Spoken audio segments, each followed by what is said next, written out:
Hello student, good morning, जय श्री कृष्णा, राधे राधे।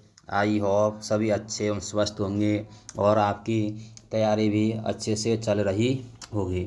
हम आपको बोर्ड एग्ज़ाम 2024 की दृष्टि से board exam booster MCQ question series लेकर आए हैं, जो आपकी बोर्ड एग्ज़ाम में एक बूस्टर डोज का कार्य करेगी। जो इस सीरीज के माध्यम से आप बोर्ड एग्ज़ाम में 30 नंबर पक्के कर सकते हो, जो आपके लिए एक रामबाण साबित होगी। तो आप आज का हम सेशन स्टार्ट करते हैं। तो फर्स्ट क्वेश्चन है, पीतल एक मिश्र धातु है। तो तावा प्लस 10, तावा प्लस जिंक प्लस 10, तावा प्लस जिंक, तावा प्लस एल्युमिनियम। तो इसका करेक्ट आंसर होगा तावा प्लस जिंक, सी इसका करेक्ट आंसर होगा। नेक्स्ट क्वेश्चन इसका, सल्फाइड अयस्क से धातु का ऑक्साइड प्राप्त करने के लिए किस धातु का उपयोग किया जाता विधि का उपयोग किया जाता है? भर्जन विधि, निस्तापन विधि, संचारण विधि, थर्मेट प्रक्रम विधि। तो सेकंड क्वेश्चन का आंसर होगा भर्जन विधि का उपयोग किया जाता है। थर्ड क्वेश्चन है, ए धातु जो कमरे के ताप पर द्रव होती है? मरकरी, सल्फर, ब्रोमीन और कार्बन। इसमें ए धातु केवल ब्रोमीन है। ब्रोमीन ए धातु है जो कमरे के ताप पर द्रव अवस्था में पाई जाती है। और धातु की बात करते हैं तो धातु कमरे के ताप पर द्रव अवस्था में कौन सी है? पारा धातु है जो कमरे के ताप पर द्रव अवस्था में पाई जाती है, और ए धातु ब्रोमीन हो जाएगी। चौथा क्वेश्चन है इसका, वह धातु जो चमकीली होती है? Caesium, sulphur, iodine, phosphorus. सभी ए धातु हैं। इसका करेक्ट आंसर होगा आयोडीन। आयोडीन क्या है? ए धातु है जो क्या होती है? चमकीली होती है। निम्न में से कौन सी ए धातु विद्युत की सुचालक है?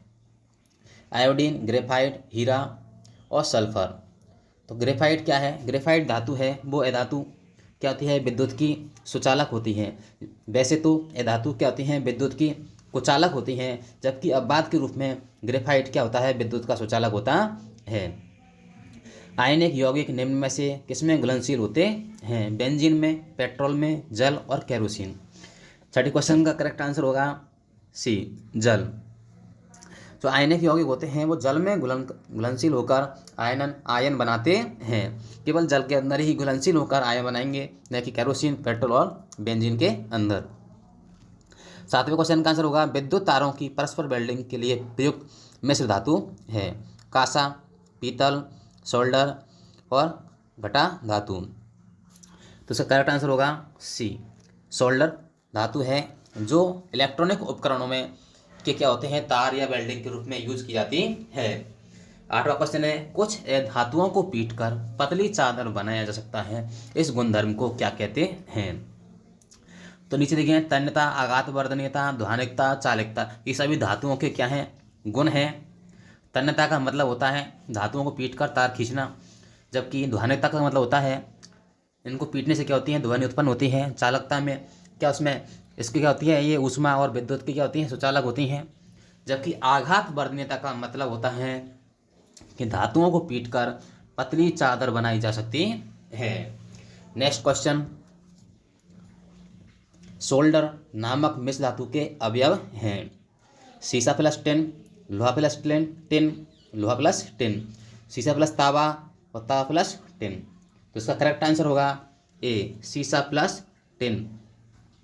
जो सोल्डर मिश्र धातु है, सीसा प्लस टिन के क्या होते हैं? मिश्र रूप से बनाई जाती है। 10वां क्वेश्चन, अति शुद्ध सोना कितने कैरेट का होता है? 18 कैरेट, 24 कैरेट, 22 कैरेट और 24 कैरेट। 20 कैरेट हो गया। तो इसका करेक्ट आंसर रहेगा 24 कैरेट क्या होता है? शुद्ध सोना होता है। जबकि 22 जो हमारे आभूषण बनाए जाते हैं वे होते हैं 22 कैरेट के। क्या होते हैं? 22 कैरेट के। तो इसका करेक्ट आंसर क्या होगा? डी इसका करेक्ट आंसर होगा। इसका आंसर नहीं होगा, क्या होगा? डी इसका करेक्ट आंसर होगा। नेक्स्ट क्वेश्चन है, कौन सी धातु हथेली पर रखने से पिघल जाती है? पारा, कॉपर, सीजियम और आयरन। तो इसमें भी क्या है? पारा धातु है, कॉपर धातु है, आयरन धातु है, जबकि सीजियम भी क्या है? धातु है। ये क्या होती है? हाथ की हथेली पर रखने पर पिघल जाती है, द्रव अवस्था में बदल जाती है। इसका क्या होता है, गलनांक निम्नतम होता है, जबकि ये क्या है, अपवाद है। क्या है, एक अपवाद है, क्योंकि वैसे धातुओं के क्या होते हैं, धातुओं के गलनांक क्या होते हैं, उच्च होते हैं, जबकि सीजियम धातु का गलनांक क्या होता है, निम्न होता है। 13वां क्वेश्चन, सबसे कठोर प्राकृतिक पदार्थ है ग्रेफाइट, हीरा, लिथियम और गैलियम। तो प्रकृति में सर्वाधिक कठोर पदार्थ केवल एक है, हीरा। हीरा ही सर्वाधिक कठोर पदार्थ के रूप में पाया जाता है। उभयधर्मी ऑक्साइड है zinc oxide, copper oxide, sodium oxide, potassium oxide. इसका करेक्ट आंसर होगा जिंक ऑक्साइड, 14वें का ए। केवल दो ही ऐसे उभयधर्मी ऑक्साइड हैं, जिंक ऑक्साइड और एल्युमिनियम ऑक्साइड, और सभी क्या हैं, सभी की प्रकृति क्षारीय या अम्लीय होती है। इसकी क्या होती है, क्षारीय भी होता है और अम्लीय भी होता है। इसमें दोनों प्रकार के गुण पाए जाते हैं जिंक ऑक्साइड और एल्युमिनियम ऑक्साइड के अंदर। 15वां क्वेश्चन है, केरोसिन तेल में किस धातु को डुबोकर रखा जाता है, magnesium, zinc, potassium, aluminium. Correct answer होगा सी, पोटेशियम। पोटेशियम धातु को केरोसिन में डुबाकर रखा जाता है, क्योंकि यह खुले में रखने पर ऑक्सीजन से अभिक्रिया करके ज्वलनशील होती है। इसी प्रकार सोडियम धातु भी केरोसिन में डुबाकर रखा जाता है, वो भी क्या होती है, स्वतंत्र रूप से छोड़ने पर, खुला छोड़ने पर ज्वलनशील हो जाती है। नेक्स्ट क्वेश्चन, जल या भाप के साथ अभिक्रिया नहीं करने वाली धातु है आयरन, जिंक, एल्युमिनियम, कॉपर। तो कौन सी धातु आयरन जल के साथ अभिक्रिया नहीं करती है। करेक्ट आंसर क्या होगा इसका, करेक्ट आंसर होगा डी, कॉपर धातु है जो जल के साथ अभिक्रिया नहीं करती है, और सभी धातुएं जल के साथ या अभाव के साथ अभिक्रिया कर लेती हैं। सबसे अधिक अभिक्रियाशील धातु है, ऐसी कौन सी धातु है वो सबसे अधिक अभिक्रियाशील है, जल्दी क्रिया करती है। सोडियम, कैल्शियम, मैग्नीशियम और पोटेशियम। तो इसका करेक्ट आंसर होगा 17वें का डी, क्या होगा, डी, पोटेशियम धातु। ये क्या होती हैं, सोडियम भी क्या होती है, अभिक्रियाशील धातु है, पर अब सोडियम की तुलना में पोटेशियम अधिक अभिक्रियाशील धातु होती है। यदि आपको दोनों ऑप्शन में आते हैं तो पोटेशियम करना है, यदि एक ऑप्शन में आता है तो सोडियम या पोटेशियम, किसी को एक को कर सकते हैं, दोनों ही अभिक्रियाशील धातु होती हैं। 18वां क्वेश्चन है, निम्न में से उत्कृष्ट गैस है ऑक्सीजन, हाइड्रोजन, हीलियम और कार्बन डाइऑक्साइड। तो इसका करेक्ट आंसर होगा हीलियम। हीलियम धातु है वो क्या है, उत्कृष्ट गैस है। उत्कृष्ट गैस किसे कहते हैं, जिनका अष्टक पूर्ण होता है।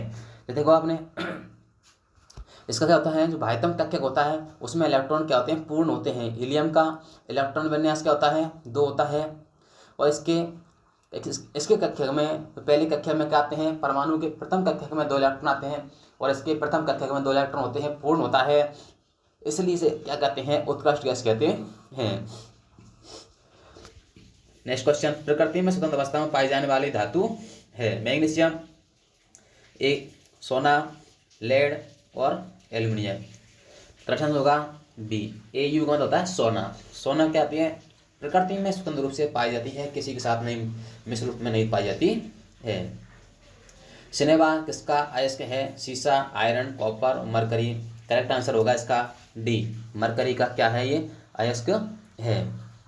मरकर धातु है वो शनिवार अयस्क के रूप में ही प्रकृति में या पृथ्वी के भूगर्भ में पाई जाती है, मरकरी के रूप में नहीं पाकर शनिवार के रूप में पाई जाती है। एक तत्व जो क्यों मुलायम है और चाकू से आसानी से काटा जा सकता है, तत्व ठंडे जल के साथ तेजी से अभिक्रिया करता है, निम्नलिखित में से कौन सा तत्व है। देखो सोडियम धातु है ना, सोडियम या पोटेशियम धातु होती हैं, उनको हम चाकू से भी काट सकते हैं और इतनी मुलायम होती हैं।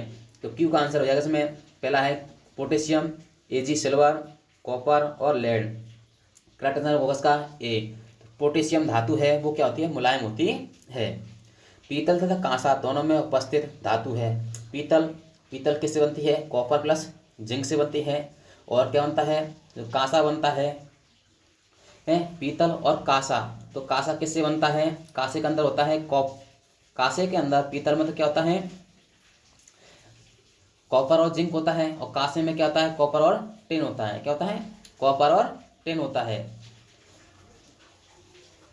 कांसे में कॉपर और टिन होता है, तो दोनों में क्या होता है, कॉपर समान होता है। तो 22वें क्वेश्चन का आंसर हो जाएगा ए, कॉपर।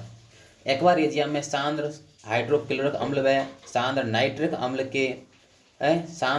अम्ल के अनुपात होता है। तो इसका करेक्ट आंसर हो जाएगा किसका, 23वें क्वेश्चन का करेक्ट आंसर होगा 23वें का क्या होगा करेक्ट आंसर, इसका बताओ आप। 23वें का करेक्ट आंसर होगा बी। क्या होगा, बी होगा 3:1। तो एक बार में क्या होता है, HCl अम्ल का क्या होगा, अनुपात 3 होगा, और जबकि नाइट्रिक अम्ल क्या होता है 1 अनुपात में होता है, 3:1 होगा। सोने को कठोर बनाने के लिए सोने को कठोर बनाने के लिए उसमें मिलाई गई धातु है सीसा, तावा, जिंक, टिन। तो उसमें क्या मिलाया था, तावा धातु मिलाई जाती है। क्या मिलाई जाती है, तावा धातु मिलाई जाती है। नेक्स्ट क्वेश्चन है 25वां आपका। यसद लेपन विधि में लोहे व इस्पात को जंग से बचाने के लिए किस धातु की परत चढ़ाई जाती है, जस्ता, तावा, एल्यूमिनियम, टिन। तो उस पर क्या होती है, जस्ता धातु की परत चढ़ाई जाती है जिससे जंग से बचा जा सकता है। एल्यूमिनियम, नेक्स्ट क्वेश्चन है एल्यूमिनियम आयरन तथा जिंक की अभिक्रियाशीलता का सही बढ़ता क्रम है। हमको बढ़ते हुए क्रम में लगना है। सबसे कम क्या होती है, आयरन की होती है। क्या होती है, आयरन की क्या होती है, अभिक्रियाशील होती है। उससे अधिक जिंक की होती है और सर्वाधिक क्या होती है, एल्यूमिनियम की होती है। तो इसका करेक्ट आंसर हो जाएगा ए। तो आयरन से अधिक क्या होता है, जिंक होता है, और जिंक से अधिक एल्यूमिनियम की क्रियाशीलता होती है। यदि आप चैनल पर नए हो तो चैनल को सब्सक्राइब करें, वीडियो को शेयर करें, ज़्यादा से ज़्यादा शेयर करें, है ना, बेल आइकन को दबाएं जिससे आपको आने वाली वीडियो का नोटिफिकेशन मिल सके। और आपको वीडियो को ज़्यादा शेयर करें और अपने दोस्तों को पहुंचाएं, उनको भी इस वीडियो के माध्यम से बोर्ड एग्जाम में अच्छे अंक प्राप्त कर सकें। और यदि आप नए चैनल पर नए हों तो चैनल को सब्सक्राइब कर लें और बेल आइकन को दबा लें। नेक्स्ट क्वेश्चन है, ये आपके ऑब्जेक्टिव क्वेश्चन हो गए 26 क्वेश्चन, 25-26 क्वेश्चन हर वीडियो के माध्यम से आपको सॉल्व करवाए जा रहे हैं। यदि इन क्वेश्चनों को आप अच्छे से समझकर पढ़ते हो और सॉल्व करते हो तो आपके बोर्ड एग्जाम में 30 नंबर पक्के हैं। एक बूस्टर डोज का कार्य करेगी जो आपके लिए बहुत महत्वपूर्ण साबित होने वाली है। हम देखते हैं रिक्त स्थान क्वेश्चन आते हैं, 8 से 10 रिक्त स्थान क्वेश्चन करते हैं हम। रिक्त स्थानों की पूर्ति कीजिए। जो धातुएं कठोर सतह से टकराने पर आवाज उत्पन्न करती हैं उन्हें कहते हैं। धातुएं कठोर किस सतह से टकराएंगी, उनमें कंपन होंगे, कंपन होने से उनमें क्या होते हैं, ध्वनिक क्या निकलती हैं, ध्वनिक होती हैं, उन्हें सोनोरस कहते हैं। इसका आंसर होगा ध्वनिक और सोनोरस। सेकंड क्वेश्चन का आंसर होगा परमाणु के किसी कोष में इलेक्ट्रॉन की अधिकतम संख्या ज्ञात करने के लिए सूत्र है 2n² होता है, 2n और उसकार हो जाएगा। क्या जाएगा, 2n उसकार हो जाएगा। इस सूत्र के द्वारा हम परमाणु के कक्षकों में इलेक्ट्रॉन को भरते हैं। भूपट्टी में प्राकृतिक रूप से पाए जाने वाले तत्वों को क्या कहते हैं, क्या कहते हैं, खनिज। जो पृथ्वी के भूगर्भ में जो क्या होते हैं तत्व पाए जाते हैं उन्हें हम खनिज कहते हैं। जितनी भी धातु हैं उन्हें हमें खनिज के रूप में पाई जाती हैं। शुद्ध सोना 24 कैरेट का होता है। कितना होता है, इसका होगा 24 कैरेट। इसका आंसर हो जाएगा खनिज। क्या जाएगा, खनिज हो जाएगा। 2 या 2 से अधिक धातुओं के सामांगी मिश्रण को क्या कहते हैं, मिश्र धातु कहते हैं। तो 5वें क्वेश्चन का आंसर जाएगा मिश्र धातु। क्या जाएगा, मिश्र धातु हो जाएगा। तो मरकरी पारद का अयस्क है, क्या होगा, सिनेबार। क्या जाएगा, इसका आंसर होगा सिनेबार हो जाएगा। इससे पहले आपको ऑब्जेक्ट क्वेश्चन में भी आया है। तो 6ठे क्वेश्चन का आंसर हो जाएगा सिनेबार। क्या जाएगा, सिनेबार। इसका सूत्र होता है HgS, मरकरी सल्फाइड। 7वें क्वेश्चन का आंसर होगा उत्कृष्ट गैस ऑर्गन के M कोष में इलेक्ट्रॉनों की संख्या होगी। तो M कौन सा क्वेश्चन हो गया, तो क्या होगा, M कोष में इलेक्ट्रॉनों की संख्या होगी 8। कितने होंगे, 8 इलेक्ट्रॉन होंगे। कितने होंगे, 8 होंगे। M तो क्या होता है, तो पहला वाला K होता है, दूसरा L होता है, तीसरा होता है M। तो पहले कक्षा में इलेक्ट्रॉन आते हैं 2 आते हैं। कितने आते हैं, 2 आते हैं। दूसरे में भी कितने आते हैं, 8 आते हैं। कितने आते हैं, 8। तो 8 और 2 10 और 8 18। तो ऑर्गन का क्या होता है, परमाणु क्रमांक 8 होता है और इसकी बाह्यतम कक्षा क्या होगी, M होगी, और M में 8 इलेक्ट्रॉन होंगे, इसलिए इसे क्या कहते हैं, उत्कृष्ट गैस कहते हैं। 8वां क्वेश्चन है विद्युत अपघटनी परिष्करण में शुद्ध धातु विद्युत अपघट से कैथोड पर निक्षेपित हो जाती है। इसका कहते हैं, हम उसको परिष्करण, इसका विद्युत अपघटनी माध्यम से परिष्करण करते हैं धातु का। तो धातु शुद्ध रूप में कैथोड पर जमा हो जाती है और एनोड पर क्या होती हैं, अशुद्धियाँ जमा हो जाती हैं। यदि आप इस चैनल पर नए हो तो वीडियो को लाइक करें, चैनल को सब्सक्राइब करें और ज़्यादा से ज़्यादा शेयर करें अपने दोस्तों को इस वीडियो के माध्यम से, उनको भी क्या लाभ पहुँचाएँ, वे भी बोर्ड एग्जाम में अच्छा स्कोर कर सकें। थैंक यू, धन्यवाद।